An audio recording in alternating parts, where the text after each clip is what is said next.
Hi, my name is Juan Leva, and this is my end of semester reflection. I'm going to walk through the assignments I completed this semester and explain how each one helped me meet the learning outcomes, as well as the writing behaviors and practices we focus on as a class.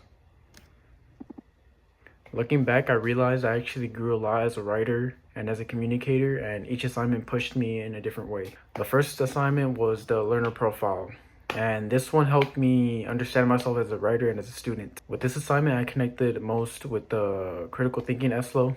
I had to analyze my own habits, strengths, weaknesses, and learning preferences. It wasn't just describing myself, it was evaluating why I learned the way I do and how do my experiences shape my writing process. In terms of writing behaviors and practices, the learner's profile strongly connected with the writing and reading process category. I used brainstorming, reflection, and drafting to build both parts of the assignment. I went through several rounds of revision, especially after getting the feedback. I also used reading strategies when I looked back at my own past writing to compare how I've grown over time. This assignment also helped me with my personal responsibility, which is another learning outcome. It made me think critically about the choices I make while studying, how much time I devote to writing, and what I need to improve. It taught me that being a good writer isn't something you're just born with, it's something you build intentionally through reflection and practice. The next assignment was the annotated bibliography, and this one taught me a lot about inquiry and information literacy, which is one of the writing behavior areas. For this assignment, I had to research my topic, find credible sources, read them closely, and summarize key ideas. I also had to evaluate and pick out whether a source was reliable, biased, or useful for my project. This connects directly to the SLO for written communication skills because I had to adapt my writing to a specific academic purpose.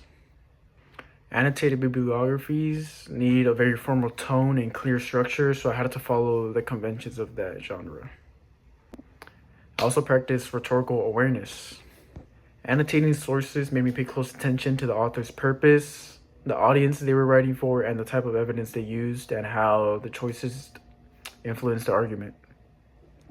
Understanding these rhetorical moves helped me think more clearly about the choices I wanted to make in my own writing.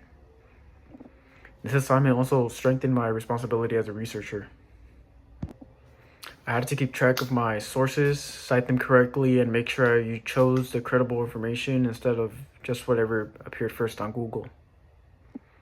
The theory paper was one of the most challenging assignments, but also the one that kind of connected with me the most. The theory paper was one of the most challenging assignments, but also the one that kind of connected with me the most. This assignment helped me connect with critical thinking and written communication skills. I had to take ideas from different theorists, understand them, and then create my own argument by applying those theories to my research topic. For the writing practices, the theory paper required a lot of revision and feedback. I had to fix organization issues, strengthen my claims, and rewrite paragraphs so that my theory application actually could make sense. Getting feedback from the Writing Center and my classmates helped me rethink my approach. This assignment showed me that revising isn't just correcting grammar, it's making your ideas clearer and stronger. The theory paper also pushed me to use rhetorical awareness because I had to think carefully about my audience and how to explain my ideas in a way that were understandable. I learned how important it is to have a clear purpose and structure so that readers don't get lost. This assignment really taught me how to develop a more sophisticated argument. It helped me see myself as a more advanced academic writer instead of someone who was just summarizing information. The last major assignment was the public service announcement. And even though I didn't talk in my PSA, the project still helped me grow as a communicator.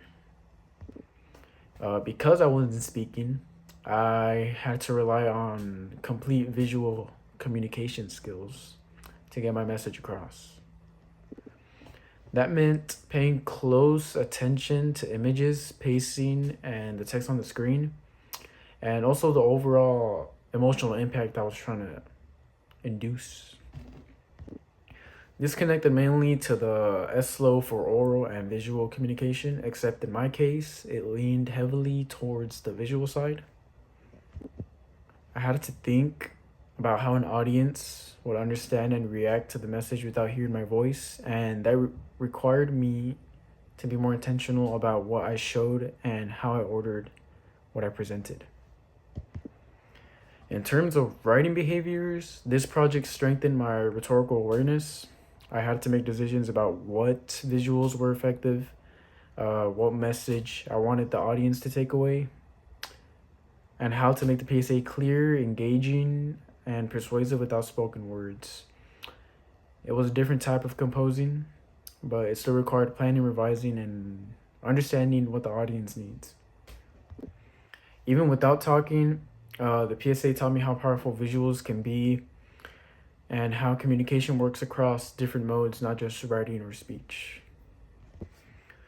Looking back, every assignment challenged me in a different way. The learner's profile helped me reflect on who I am as a learner. The annotated bibliography strengthened my research and credibility checking skills. The theory paper pushed my critical thinking and revision abilities, and the PSA, even without spoken words, helped me understand how visual communication works. And together, these projects helped me meet the learning outcomes and grow as a writer, researcher, and communicator. Thank you for listening to my reflection.